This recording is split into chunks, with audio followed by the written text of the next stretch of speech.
Hola, ¿te habías preguntado antes cómo se manejan las colisiones en tablas de hash que implementan closed hashing? ¿No?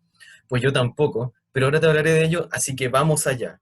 Veremos tres estrategias de manejo de colisiones. Sin embargo, primero, para dar un poco de contexto, las tablas de hash son estructuras que pueden llegar a ser muy eficientes a la hora de almacenar datos, ya que en caso promedio toman tiempo constante en sus operaciones de búsqueda, inserción y eliminación. Y básicamente una tabla de hash ante un elemento X, puede ser un string, un número, un objeto, ocupa una función que se conoce como función de hash, tal que al aplicarla sobre ese objeto, entrega una posición, un índice, que corresponde a la ubicación dentro de la tabla de ese objeto. Ahora, las funciones de hash pueden llegar a ser muy eficientes, pero hay un problema que nunca van a poder evitar, que es el tema de las colisiones. Una colisión es lo que ocurre cuando ante dos elementos distintos la función de hash de nuestra tabla entrega la misma posición. Y es un problema porque en una misma posición no podemos guardar dos o más elementos. Entonces, ¿qué hacemos en estos casos? Existen dos maneras de llevar este problema. Una se conoce como open hashing o separate chaining y la otra se conoce como closed hashing o open addressing. Veamos un ejemplo para la primera. Tenemos esta tabla que ocupa módulo 7 como función de hash. Entonces, ¿qué pasa si queremos insertar el elemento 85? Aplicamos la función de hash y vemos que 85 módulo 7 entrega 1, pero en nuestra tabla la posición 1 ya está ocupada por el elemento 50, por lo que tendríamos una colisión. Entonces, ¿qué es lo que se hace en Open Hatching? Decimos ya, vamos a mantener la posición, pero voy a agregar el elemento en una estructura adicional, que puede ser un arreglo o tradicionalmente una lista enlazada. Entonces, si ocupamos una lista enlazada en este caso, nos quedaría de la siguiente forma. Si seguimos y agregamos ahora el 92, 92 módulo 7 también entrega 1. Entonces lo agregamos a nuestra lista enlazada que ya contenía el 50 y el 85 y en el siguiente quedaría de esta forma. Y lo mismo sucederá cada vez que ocurra una colisión y quedaría de esta misma forma. Ahora para closed hatching, sigamos con el ejemplo anterior. Entonces si queremos insertar un elemento que va a presentar colisión, lo que se hace en closed hatching es insertar el elemento en la siguiente ubicación disponible dentro de la tabla, que en este caso sería el 2, por lo que quedaría de esta forma. Y si seguimos insertando elementos que generen colisiones, como el caso del 92, lo que hacemos es ir a la posición, que sería el 1, está ocupada, así que vamos a la siguiente, que es el 2, está ocupada, así que vamos a la siguiente y está disponible, entonces lo guardamos ahí. Esta estrategia se conoce como linear probing. Pero existen tres estrategias de manejo de colisiones en closed hashing. Existe linear probing, quadratic probing y double hashing. En la primera, que es la que recién vimos, vamos buscando una posición disponible, buscando de a uno en uno. En quadratic probing, lo que hacemos es buscar de i cuadrado en la iteración i. Entonces, por ejemplo, en la primera iteración, buscaríamos en la posición h de x, que es la entregada por la función de hash, más 1. En la iteración 2 buscaríamos en la posición h de x más 4. Y por último en double hatching, que es como la más sofisticada, ocupa una función de hatching adicional denotada acá por h', y lo que hace es, en vez de ir buscando, saltando de a uno en uno o de i cuadrado en i cuadrado, es ocupar esta función adicional de hatch para encontrar una posición disponible para guardar el elemento. Veamos ahora algunas ventajas y desventajas de estas estrategias. De ahora en adelante nos vamos a centrar en linear probing, p-linear probing y double hashing. Como vemos acá, la nueva, que sería p-linear probing, es básicamente lo mismo que linear probing, solo que en vez de ir de uno en uno, va buscando de a p en p. Y ese p no tiene que tener relación alguna con el tamaño de la tabla o con nada. Es un p cualquiera, y si fuera, por ejemplo, 5, quiere decir que iríamos buscando en la posición entregada por la función de hatch, más 5 en la primera iteración, más 10 en la segunda iteración y así sucesivamente. Ahora, a nivel general, podemos decir que las tres estrategias se comportan muy eficientemente cuando las tablas de hatch se encuentran relativamente vacías, lógicamente. Y desde un punto de vista pedagógico, también podemos decir que linear probing y p-linear probing son bastante fáciles de explicar debido a su simpleza, y por ende serían un buen ejemplo para alguien que está recién aprendiendo esta materia. Sin embargo, double hatching, debido a que es un poco más sofisticada, es un poco más complicado de explicarla. Ahora, para entrar en detalle sobre linear probing, podemos decir que tiene la ventaja de que justamente debido a su simpleza, es más fácil y directo de implementar. Y como desventaja podemos decir que como va buscando de a uno en uno y almacenando de a uno en uno, va generando, por así decirlo, bloques de datos, lo que se traduce que a medida de que se vaya llenando la tabla de Hatch, se va haciendo cada vez más ineficiente y por ende tomando cada vez más tiempo en buscar una ubicación para almacenar un nuevo elemento. Continuando con P-Linear Probing, podemos decir que tiene la ventaja de que como se asemeja a Linear Probing, sigue siendo igualmente fácil de implementar. Y otra ventaja es que no presenta de manera tan acentuada el problema de ir formando bloques de datos contiguos. Sin embargo, como desventaja podemos decir que debido a que tiene un parámetro adicional P, se vuelve más complejo debido a que ahora tenemos que preocuparnos de tener un valor adecuado para esta variable, ya que si es demasiado bajo se asemeja mucho a Linear Probing, y si es demasiado alto el valor de P, también puede ser ineficiente.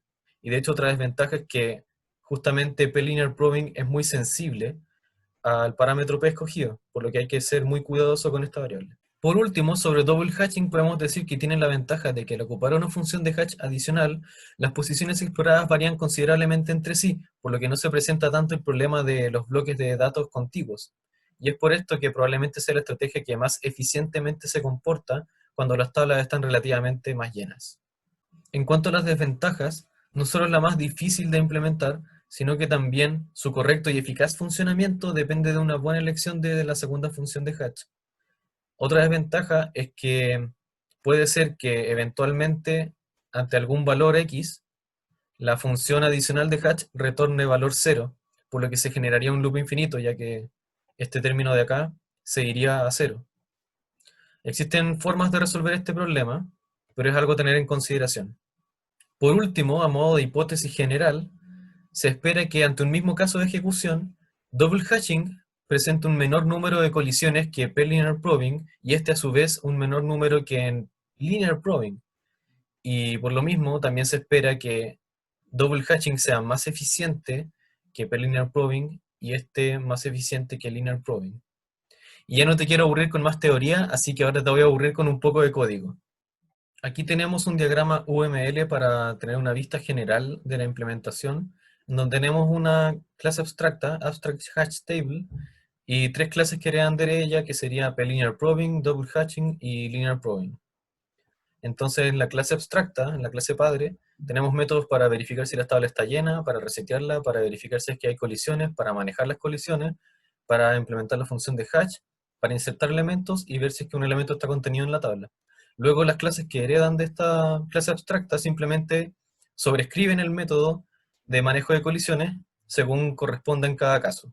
Para entrar más en detalle, tenemos acá la clase hatchTable, que es una clase abstracta, que está inicializada como un arreglo, que ocupa una función y tiene un contador de colisiones que vamos a ocupar después.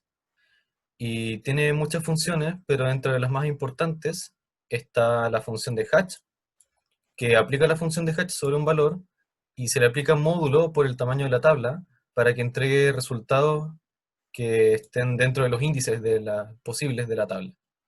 A la vez revisa si es que hay colisiones y en cuyo caso manda a manejar la colisión. Este es un método que es abstracto y que se sobrescribe después en cada clase que extiende de esta clase abstracta.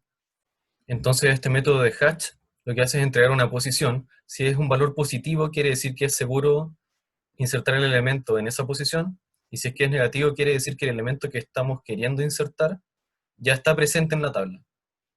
Esta función de hatch es la que ocupa el método insertar y el método contains.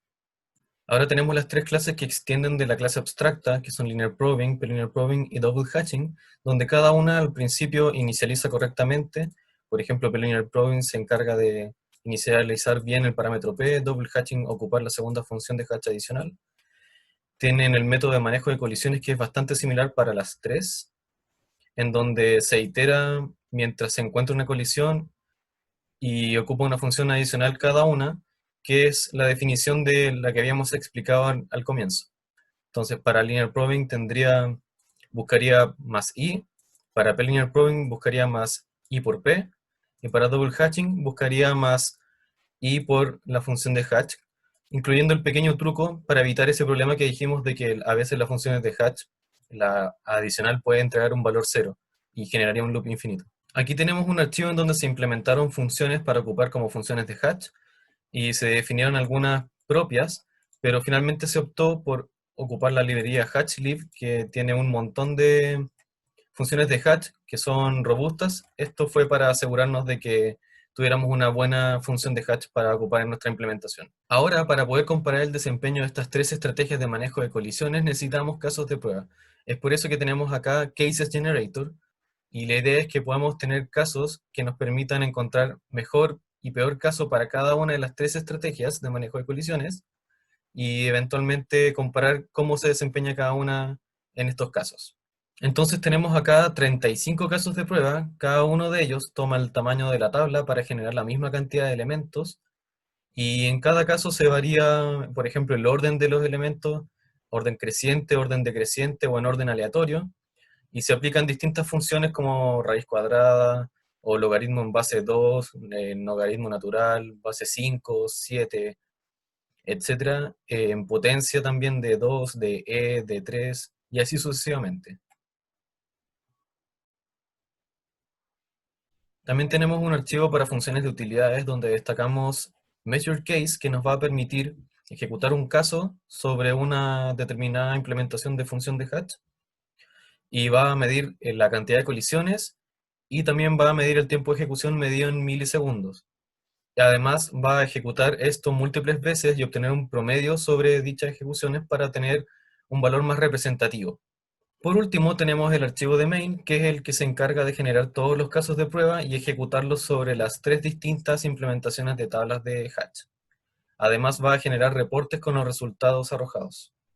Este main se ejecuta especificando el tamaño de las tablas de hatch que vamos a crear, la cantidad de veces que queremos que se corra cada caso de prueba, y el parámetro P, para el P-linear probing, y genera estos resultados que a simple vista no es muy cómodo y fácil de ver, así que vamos a verlos mejor en gráficos. Aquí tenemos los resultados de haber ejecutado los casos de prueba en un ordenador con Windows 10, con un procesador i7 de octava generación y con 12 GB de RAM. Y los gráficos que veremos a continuación vienen en este formato, en el que tendremos en el costado izquierdo en azul el tiempo de ejecución en milisegundos, que serán estas barras, y en el costado derecho tenemos la cantidad de colisiones en esta línea naranja. Además, los resultados fueron obtenidos con tablas de tamaño 10.000, con P igual a 30 y con 50 ejecuciones por cada caso. Dicho esto, podemos ver en este primer gráfico que tanto para linear probing como p-linear probing, el mejor caso fue insertar datos aleatorios en orden decreciente en escala logarítmica de base 10. Además, con este gráfico ya podemos rechazar algunas hipótesis. Vemos que el tiempo de ejecución no siempre fue proporcional a la cantidad de colisiones. Vemos que linear probing y p-linear probing tuvieron un tiempo de ejecución prácticamente idéntico, pero p-linear probing tuvo un número de colisiones menor. Además, rechazamos la hipótesis de que double hatching siempre se comporta de manera más eficiente ante cualquier caso. Acá tenemos el peor caso encontrado para linear probing, que corresponde a insertar datos en orden creciente, en potencia de 3, y vemos que sí hay una proporcionalidad entre el tiempo de ejecución y la cantidad de colisiones, y vemos que double hatching se demoró menos. Ahora tenemos en este gráfico el peor caso para linear probing, que correspondió a datos aleatorios en orden decreciente con potencia de 47, y aquí se mantuvo la proporcionalidad y double hatching sigue siendo el más eficiente. Seguimos ahora con el mejor caso para double hatching, que correspondió a insertar datos aleatorios en orden decreciente en escala de logaritmo natural, y aquí notamos que es curioso que si bien double hatching tuvo la menor cantidad de colisiones, fue el que se demoró más. Y por último tenemos el peor caso encontrado para double hatching, el que correspondió a insertar datos aleatorios en orden decreciente en potencia de 11, y aquí vemos que se mantuvo la proporcionalidad entre el tiempo de ejecución y la cantidad de colisiones, y double hatching le ganó a los demás. Por último, podemos darnos cuenta que hubieron muchas variables con las cuales no se jugó. Por ejemplo, distintos valores para P, distinto tamaño de la tabla de hatch, distinto tamaño para el input y distintas funciones de hatch. Realizar experimentos con variaciones en estos parámetros puede arrojar muy interesantes conclusiones, pero eso queda como trabajo propuesto para ti. Bueno, eso ha sido todo. Muchas gracias por tu tiempo y espero que hayas aprendido algo nuevo e interesante. Nos vemos en la próxima.